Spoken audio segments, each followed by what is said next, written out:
convert the hexadecimal number 1A6 into its decimal equivalent.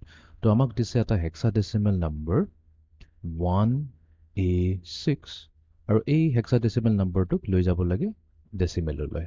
তো 1A6 যেহেতু এটা hexadecimal আমি ব্ৰেকেটৰ ভিতৰত ৰাখি ইয়াক সাইডতে 16 লিখি দিম. তো আমাক কৈছে ইয়াৰ decimal equivalentটো কি হ'ব সেইটো আমাক উলিয়াব দিছে.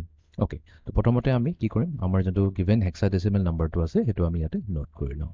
ইয়াতে 6 কি হৈছে 6 হৈছে আমাৰ least significant digit আৰু এফালে 1 হৈছে আমাৰ most significant digit MSD. তো আমি কি কৰিম each digit যেনেকৈ 6 আছে a আছে 1 আছে এই গোটেইকেইটা ডিজিটৰ আমি পজিশনাল ওয়েটটো আমি নোট ডাউন কৰি ল'ম.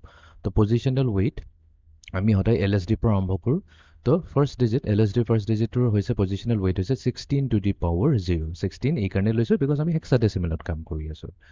নেক্সট ডিজিট যোনটো হৈছে a ইয়াৰ পজিশনাল ওয়েট হ'ব 16 to the power 1 and then finally আমাৰ যোনটো হৈছে most significant digit তাৰ হ'ব 16 to the power 2. এতিয়া যেহেতু আমি ওয়েটবোৰ পাই গ'লো আমি এতিয়া কি কৰিম আমাৰ ডেচিমেল ইকুইভেলেণ্টটো ওলাম. তো ডেচিমেল ইকুইভেলেণ্ট হ'ব কি কৰিম আমি MSDটো ল'ম যোনটো হৈছে আমাৰ ইয়াতে 1 আৰু ইয়াক মাল্টিপ্লাই কৰি দিম তাৰ পজিশনাল ওয়েটৰ লগত যোনটো হৈছে 16 স্কোয়াৰ হৈ গ'ল. ওকে, নেক্সট এটুক এড কৰি দিম আমি নেক্সট a লগত a ইনটু তাৰ পজিশনাল 8 যোনটো হৈছে 16 প্লাছ 6 যাব নেক্সট যোনটো আমাৰ LSD হৈছে LSD যাব তাৰ পজিশনাল ওয়েটৰ লগত মাল্টিপ্লাই হ'ব যোনটো হৈছে 16 to the power 0.